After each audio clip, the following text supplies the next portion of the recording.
సంస్కృతి సంపద YouTube channel తరపున అందరికీ స్వాగతం.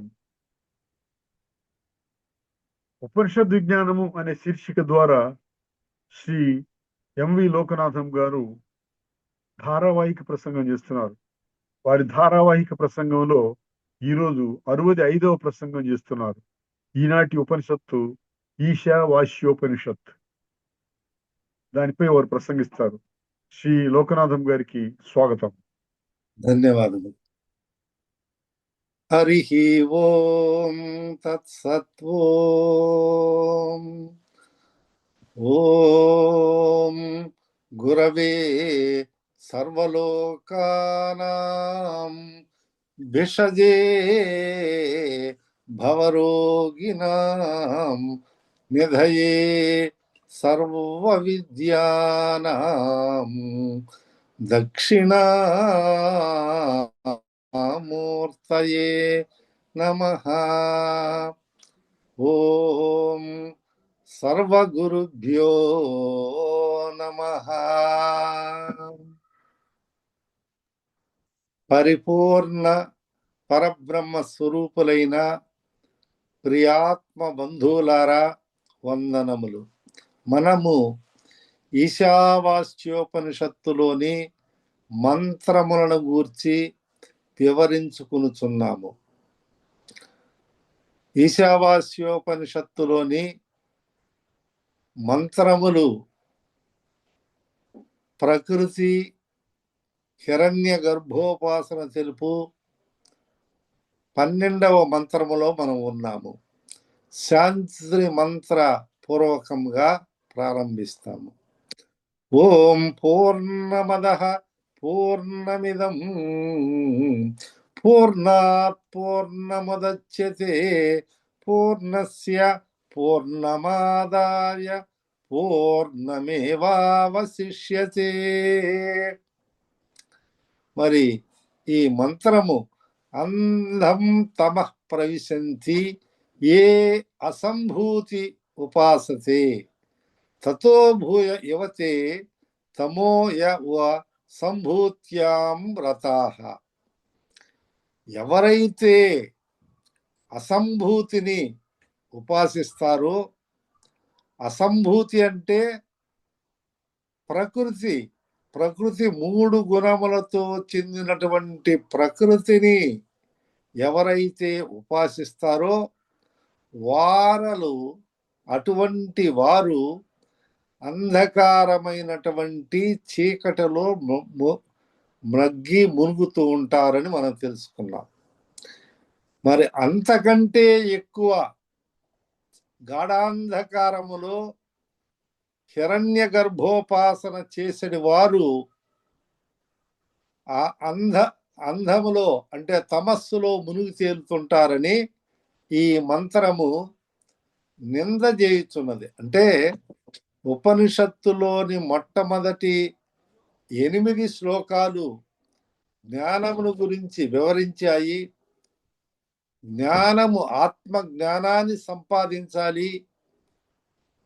ఈశాన సర్వ విద్యానం అంతటా కూడా ఈశ్వరమయముతో చూడాలని తెలిపి తదుపరి కర్మోపాసనలు, కర్మ అకర్మ వాటి తేడాలను గురించి ముందటి 3 శ్లోకములలో తెలియజేశారు.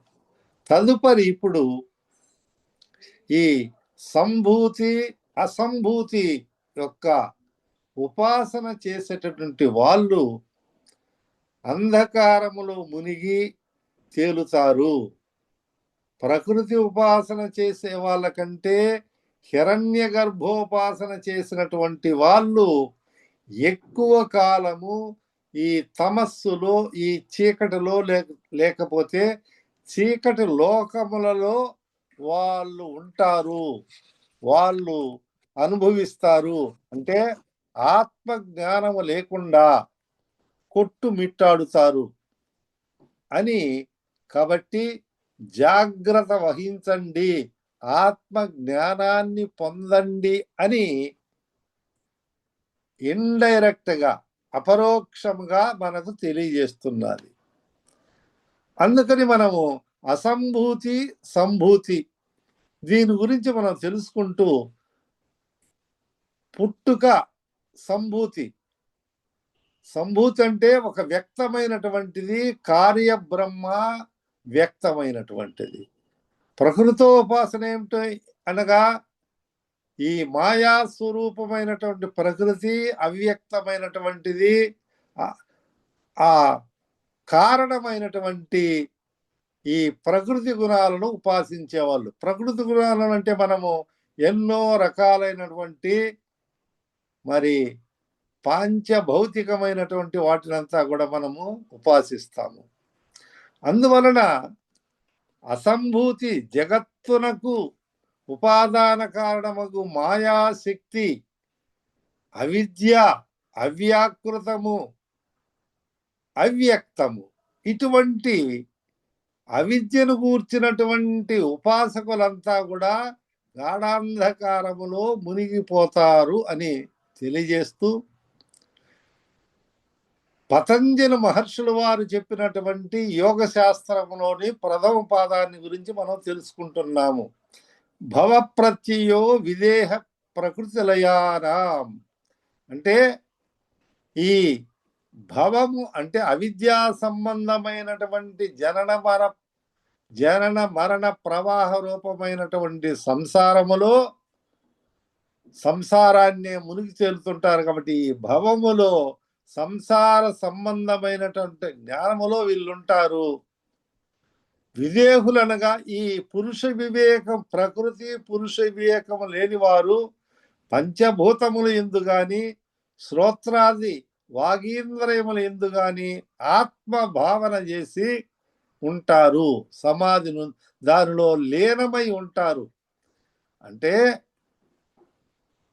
పంచభూతాలను ఉపాసించేవాళ్ళు. మనము భూమి పూజ అని అంటాము. భూమి పూజ అంటే ఏమిటి? ఈ రియల్ ఎస్టేట్ వీటి అంతా కూడా మనం భూమి పూజ చేస్తూ ఉంటాము. అదేవిధంగా ఆ రియల్ ఎస్టేటు ఈ యొక్క వ్యాపారం ఆ దృష్టితోనే చూస్తుంటారు. కానీ శాశ్వతమైనటువంటి ఏదైనా యొక్క భావమో వాళ్ళు. అదేవిధంగా మనము నీరుడు కానీ, జలహారతి, రకరకాలైనటువంటి మనము పూజిస్తాం. అదేవిధంగా అగ్ని సంస్కారాలు కూడా చేస్తుంటారు. అగ్నిహోత్రాలు, హోమాలు. అంటే వీటి వలన కామ్య కోరుకున్నటువంటి ఫలములు దక్కుతాయే కానీ ఆత్మజ్ఞ బీజ రూపముకు మూలా జ్ఞానము నశించదు. అట్టే శ్రోత్రాది ఇంద్రియాలను, అంటే శ్రోత్రం అంటే మనం చెవి తెలుసుకున్నాం. శ్రోత్ర, త్వక్, చక్షుర్, జిహ్వా, ఘ్రాణాలు, ఈ ఐదింటిని శ్రోత్రము. త్వక్ అంటే దేహేంద్రియం, అంటే త్వగింద్రియము, చర్మము. జిహ్వ నాలుక, ఘ్రాణము ముక్కు. ఈ 5 శ్రోత్రత్వ, జిహ్వా, ఘ్రాణములు, ఈ 5 ఇంద్రియాలను ఎవరైతే, అంటే వీటికి సంబంధమైనటువంటి విషయాలు ఏమిటి? శబ్ద, స్పర్శ, రూప, రస, గంధములను ఎవరైతే ఆ విషయాలలో మునిగి తేలుతూ వాటి ఎందే లయిస్తూ ఉంటారో, అంటే ఇంద్రియముల యందు వాళ్ళ చిత్తాన్నంతా కూడా ఆ లయం చేసి అదే దానిలోనే ఉంటారు. కాబట్టి అటువంటి వారికంతా కూడా ఇటువంటి అంధకారములో మునిగి ఉంటారనే ఒక భావంతో తెలియజేస్తున్నారు. అట్నే వాగీంద్రియములందు, అంటే వాగీంద్రియాది అంటే వాక్, పాని, పాద, పాయూపస్థలు. వాక్ అంటే మనకు తెలుసు, వాక్కు మనము మన నోరు అంటే వాక్కు. అట్నే పాని అంటే కర్మేంద్రియాలు, అవేమో జ్ఞానేంద్రియాలు, ఇక్కడేమో కర్మేంద్రియాలు. వాక్, పాని అంటే చేతుల ద్వారా, పాని పాదాల ద్వారా, పాయు ఉపస్థలు మలమూత్రములు, వీటంతా కూడా విసర్జించే ఇంద్రియాల ద్వారా ఈ ఉపాసనా భావంలో వీటిలోనే ఈ జ్ఞానేంద్రియ, కర్మేంద్రియాలు ఇంద్రియలోలుడై మునిగినటువంటి వారికి ఆత్మజ్ఞానము చేకూరదు అని మనకు ఈ ఉపనిషత్తు బోధించుతున్నది. అంటే వాళ్ళు ఇంద్రియాలలో లభించే సుఖమే పరమానందమని, అదే ఆ భోగముల ఆలసితే ఆనందమని భావిస్తున్నారు. కానీ ఆత్మ జ్ఞానములో వాళ్ళు రమించటం లేదు. కాబట్టి వాళ్ళు కొంతకాలం విదేహులైన తర్వాత దేవతలు కానీ ఇంకొక జన్మలు కానీ వాళ్ళు ఉండి ఆ పదవులంతా అనుభవించి తదుపరి మరలా ముగిసినంతనే మరలా మర్త్యలోకానికి రావాలను అని ఉపనిషత్తు తెలియజేస్తున్నది. వీటి వల్ల ప్రకృతి ఉపాసన వల్ల కానీ హిరణ్య గర్భోపాసన వల్ల కానీ శాశ్వత ఆనందము లభించదు అని తెలియజేస్తూ అదే విషయాలను కూడా భూతేంద్రియాది చింతకుల అవధిని వాయుపురాణం కూడా వివరిస్తూ ఉన్నది. ఏమిటి? దశమన్వంతరాని తిష్టంతీంద్రియ చింతక. ఈ ఇంద్రియాలను చింతించేవారు 10 మన్వంతరాల కాలం అక్కడ ఉంటారు అని తెలియజేయబడుతున్నది. అంటే ఒక మన్వంతరము మనకు తెలుసు 71 చతుర్యుగములను ఒక మన్వంతరమని అంటారు. చూడండి, అనగా ఒక మన్వంతరానికి ఎన్ని సంవత్సరాలంటే 30,67,20,000 సంవత్సరాలు ఒక మన్వంతరము. అంటే కృతయుగానికి 17,28,000 సంవత్సరాలు, త్రేతాయుగానికి 12,96,000 సంవత్సరాలు, ద్వాపర యుగానికి 8,64,000 సంవత్సరాలు, కలియుగానికి 4,32,000 సంవత్సరాలు. అంటే ఈ నాలుగుటిని కలిసి చతుర్యుగం అని అంటారు. దీనికి 43,20,000 సంవత్సరాలు.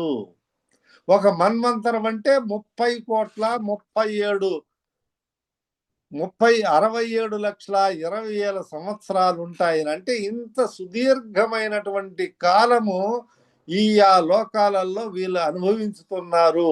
కాబట్టి ఇంద్రియోపాసన వల్ల ప్రయోజనం లేదు అని ఉపనిషత్తు మనకు ఆత్మజ్ఞానమైతే శాశ్వతానందాన్ని పొందుతావు కానీ అక్కడ అది శాశ్వతమైనటువంటి ఆనందం కాదు, భోగ లాలసతే గాని విషయానందమే గాని అని తెలియజేస్తున్నది. అంటే ఈ దృశ్యాలలో పడి తర్వాత ఆట పాటల్లో పడి ఇట్లా ఇవన్నీ యదృశ్యం తన్నశ్యతి అని చెప్తున్నది. భౌతికాస్తు శతం పూర్ణం సహస్రాత్యాభిమానిక. భౌతికమైనటువంటి వాటిలో మునిగి తేలినటువంటి వాళ్ళు సహస్ర మన్వంతరాలు ఉంటారు. అంటే బౌద్ధ 10 సహస్రాని తిష్టంతి విగతజ్వరాః. అంటే బుద్ధిని ఉపాసించే వాళ్ళు, అంటే ఈ బుద్ధిని చెప్పినట్టు నడుచుకునే వాళ్ళు, ఈ మనసు బుద్ధికి అతీంద్రమైనటువంటి ఆత్మజ్ఞానాన్ని సంపాదించుకోకుండా బుద్ధి చెప్పినట్టు ప్రవర్తించే వాళ్ళు తిష్టంతి సహస్రాన్ని 10 సహస్రాన్ని అంటే 10 లక్షల మన్వంతరాలు ఉంటారని. విగత జ్వర అంటే ఈ భవరోగాన్ని పోగొట్టుకొనకుండా అంతకాలము చీకటిలో మగ్గుతారనే ఒక భావాన్ని తెలియజేస్తున్నారు. అట్నే పూర్ణం 100 సహస్రందు తిష్టంత్య అవ్యక్త చింతహాక. అంటే ఇట్లా పురుషం నిర్గుణం ప్రాప్య కాల సంఖ్యాన విద్యతే అని మనకు ఉపనిషత్తు తెలియజేయుచున్నది. అంటే ఇంద్రియాలను చింతన చేయువారు 10 మన్వంతరాలు, పంచభూతాత్మకమైనటువంటి వాడిని భావించేవారు 100 మన్వంతరాలు, అహంకారాన్ని భావించేవారు 1000 మన్వంతరాలు. అంటే ఈ అహంకారం ఎట్లా వచ్చింది? నేను నాదని పంచభూతాత్మకమైనటువంటి శరీరములో అహంకారం పుట్టినది కాబట్టి 1000 సంవత్సరాలు. బుద్ధి అనేదంటే మహత్తనే బుద్ధినే ఆత్మగా ఉపాసించే వాళ్ళు 10,000 మన్వంతరాలు, అవ్యక్తంగా ఉపాసించేవారు 1,00,000 మన్వంతరాలు.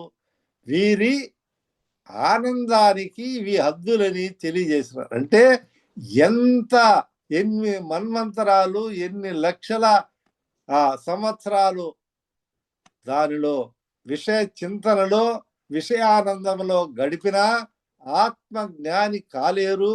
తర్వాత శాశ్వతానందమైనటువంటి ఆత్యంతిక దుఃఖ నివృత్తి, పరమానంద ప్రాప్తియగు మోక్షాన్ని పొందలేరు ఇటువంటి వారు. మరలా అవన్నీ కూడా నశించిన తరువాత మరలా వాళ్ళు ఈ మర్త్యలోకమునకు రావలసిందే అని ఇక్కడ ఈ మంత్రము మనందరినీ గూర్చి జాగ్రత్తమని ఒక దానిలో ఉన్నటువంటి నిందాపూర్వకమైనటువంటి విషయమును తెలియజేస్తున్నది. కాబట్టి మరి మహానుభావులందరూ కూడా అంటే ప్రకృతిని ఉపాసన, దేవోపాసన చేయొచ్చు, కానీ ఆత్మజ్ఞానాన్ని తెలుసుకోవాలని తెలియజేయడం అనేది మనం గుర్తించాలి. ఇప్పుడు రమణ మహర్షి ఉన్నారు, రామకృష్ణ పరమహంస ఉన్నారు, మలయాళ సద్గురు మహర్షి మలయాళ స్వామి వారు ఉన్నారు. ఇట్లా ఎందరో మహానుభావులు. వాళ్ళంతా ఏం చెప్పినారు? నువ్వు గిరి ప్రదక్షిణం చెయ్యి, కానీ నేను ఎవరో అనేది తెలుసుకో అని రమణ మహర్షి గారు ఎందుకు చెప్పారు? పూజలు చేయండి, ఇంకొకటి చేయండి, కానీ గిరి ప్రదక్షిణం చేసినా నిన్ను నీవు తెలుసుకో. అంటే ఏమిటి? ఆత్మజ్ఞానాన్ని తెలుసుకో. సర్వం కల్విదం బ్రహ్మ, అంతటా బ్రహ్మే ఉన్నది కాబట్టి ఆ ఆత్మజ్ఞానాన్ని, ఆ బ్రహ్మ జ్ఞానాన్ని తెలుసుకో. అంతా బ్రహ్మ అయినప్పుడు మీరెవరు, మనమెవరు అని ఆలోచిస్తే మనము కూడా బ్రహ్మస్వరూపమే. అంటే మనము ఆ బ్రహ్మస్వరూపము, తను ఆత్మ, ఆ జ్ఞానం అనేది లేని దానివల్ల అటువంటి బ్రహ్మానందాన్ని అనుభవించలేకపోతున్నారు. కానీ ఉపనిషత్తులు ఏం చెప్తాయి? విజ్ఞానాన్ని బోధిస్తాయి, ఆత్మ జ్ఞానాన్ని ప్రచోదితం చేస్తున్నాయి. కాబట్టి ఈ ప్రకృతి ఆరాధన, క్షుద్ర దేవతల ఆరాధన, ఇంద్రియ ఆరాధన, మరి కామాఖ్య టెంపుల్లో కూడా అస్సాంలో అక్కడ సాత్విక పూజ, రాజసిక పూజ, తామసిక పూజ అని రకరకాలుగా మనం చూస్తుంటాం. ఏయో రకాలైనటువంటి భూత పూజలు చేస్తుంటారు.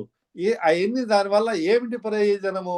తాత్కాలికమైనటువంటి ఈ భౌతికమైనటువంటి ధనాలు, భూమి ఇవన్నీ చేకూరవచ్చు, కానీ వాటి వలన శాశ్వతమైనటువంటి బ్రహ్మానందమైనటువంటి విజ్ఞానము రాదు. కాబట్టి అందరూ ఈ ఆత్మజ్ఞానాన్ని సంపాదించాలి అని చెప్తున్నది. ఎప్పుడైతే ఈ ఆత్మభావన చేయకుండా ఈ ప్రకృతి ఎందే లయించినటువంటి వాళ్ళు తదుపరి ఎప్పుడైతే ఈ కాస్త కోస్తా ఉన్నటువంటి ఆ పుణ్యము నశించగానే మరలా మర్త్యలోకానికి రావాలి అని తెలియజేయబడింది. అందుకని భగవద్గీతలో కూడా చాలా చోట్ల వివరించి ఉన్నారు. ఏమని? ఇట్లా ఆ బ్రహ్మ భువనాల్లోకాహ ఏంటి? బీజం మాం బలం బలవతాం చాహం కామరాగ వివర్జితం ధర్మావిరుద్ధో భూతేషు కామోస్మిన్ భరతర్షభ అని తెలియజేసి మనకు ఉన్నారు. కాబట్టి నిత్యయుక్త ఏకభక్తి విశిష్యతే. కాబట్టి ఈ అధ్యాత్మ జ్ఞానం ద్వారా మనం పొందాలే కానీ ఆత్మ జ్ఞానాన్ని సంపాదించినటువంటి వారు శాశ్వత ఆనందాన్ని పొందుతారని చెప్పారు. అంతేకాకుండా అవ్యక్తాద్వయ సర్వా ప్రభవంత్యహరాగమే రాత్రాగమే ప్రలీయంతే తత్రైవ వ్యక్త సంజ్ఞగే. అంటే వ్యక్తావ్యక్తాలను పూజించేటటువంటి వాళ్ళు, ఉపాసించే వాళ్ళంతా కూడా ఈ విధంగా అంధకారములో ప్రవేశిస్తారు అని ఇంకా కూడా ఎన్నో రకాల సహస్రయుగ పర్యంతం అహర్యద్ బ్రహ్మణో విదు రాత్రిం యుగ సహస్రాంతం చేహోరాత్రో విదో జనాః అని ఈ వ్యక్త ఉపాసన అవ్యక్తోపాసన గురించి తెలియచేయబడినది. కాబట్టి మనము ఈ ఆత్మ జ్ఞానాన్ని గురించి తెలుసుకొనవలెను. ఆత్మ జ్ఞానము ద్వారానే శాశ్వతానందాన్ని పొందవచ్చును. ఇటువంటి చిత్త విభ్రాంతి వల్ల మోహజాల సమావృతులైనటువంటి కామ భోగాలలో అనుభవించే వాళ్ళంతా కూడా ఇటువంటి అంధలోకాలను గాఢాంధకారం దాంట్లో మగ్గి మునుగుతారని భగవద్గీతలో కూడా తెలియజేయబడింది. కాబట్టి ఆసురీం యోనిమాపన్న మూఢా జన్మని జన్మని మాం అప్రాప్య తతో యాంత్యధమాం గతిం. ఇటువంటి అధమ లోకాలను పొందుతారు. అట్టే కామక్రోధస్తథా లోభ తస్మాదేతత్రయం త్యజేత్. ఈ కామ క్రోధ లోభాలతో ఉన్నటువంటి త్రివిధ గుణాలు నరకాలకు ద్వారాలని అక్కడ మగ్గిపోతారు. కాబట్టి ఈ ప్రకృతి ఉపాసన కానీ హిరణ్య గర్భోపాసన కానీ దాని వలన కొన్ని యుగాల వరకు కూడా ఆత్మ జ్ఞానము లేకుండా ఉంటారని మనకు ఈ ఉపనిషత్తులో తెలియజేయబడింది. అంతేకాకుండా తదుపరి ఆ పుణ్యము గాని అది నశించిపోయిన తర్వాత ప్రాప్య పుణ్యకృతం లోకానుషిత్వా శాశ్వతీ సమాహ శుచీనాం శ్రీమతాం గేహే యోగ భ్రష్టోభిజాయతే. సంభూతి అయినటువంటి హిరణ్య గర్భోపాసన చేయవారు ప్రకృతోపాసకుల కంటే 2 వంతులు అధికమైన చీకడని పొందుతారు. అంటే ఏమిటి? అంతకాలం ఎక్కువ కాలం వాళ్ళు ఆ లాభాల వల్ల, ఆ ఉపాసన వల్ల ఆ అంధలోకాలలో ఎక్కువ కాలం ఉండవలసి ఉంటుంది. అంటే ప్రకృతి ఉపాసకులు 10 సంవత్సరములు ఉన్నట్లయితే వీళ్ళు 20 సంవత్సరాలు హిరణ్య గర్భోపాసకులు ఉంటారు అని అంటే సంభవం. మరికొందరు ఏం చెప్తారంటే సాకార నిరాకార ఉపాసన చేసేదాని వల్ల కూడా తెలియకుండా మిథ్యాచారంతో మాకంతా తెలుసని లేదా దైవాన్ని మేము చూసాము, మాకు ఈ మిడిమిడి జ్ఞానము చేత అపోహ చేత సక్రమమైన సరి అయినటువంటి జ్ఞానము లేకుండా ఎవరైతే భావిస్తారో అటువంటి వాళ్ళంతా కూడా అంధకారములో మునిగి తేలుతారు. కాబట్టి జాగ్రత్త, తస్మాత్ జాగ్రత్త జాగ్రత్త అని ఇక్కడ ఒక నిందాపూర్వకమైనటువంటి భావంతో ఇటువంటి పనులంతా కూడా, ఇటువంటి కర్మలు ఉపాసనలు కూడా ఇవి నిందించదగినవే కానీ శాశ్వతానందాన్ని ఇవ్వజాలమనే ఉద్దేశంతో మనకు ఈ 12వ మంత్రము మనలందరినీ కూడా ప్రచోదితము చేయుచున్నది. ఓం పూర్ణమదః పూర్ణమిదం పూర్ణాత్ పూర్ణముదచ్యతే పూర్ణస్య పూర్ణమాదాయ పూర్ణమేవావశిష్యతే. ఓం శాంతి శాంతి శాంతి. లోకాః సమస్తాః సుఖినో భవంతు. హరి ఓం తత్సత్. స్వస్తి. ఉపనిషద్ విజ్ఞానము అనే శీర్షికలో ధారావాహిక ప్రసంగం చేసిన శ్రీ ఎంవి లోకనాథం గారికి ధన్యవాదాలు. కృతజ్ఞతలు సార్.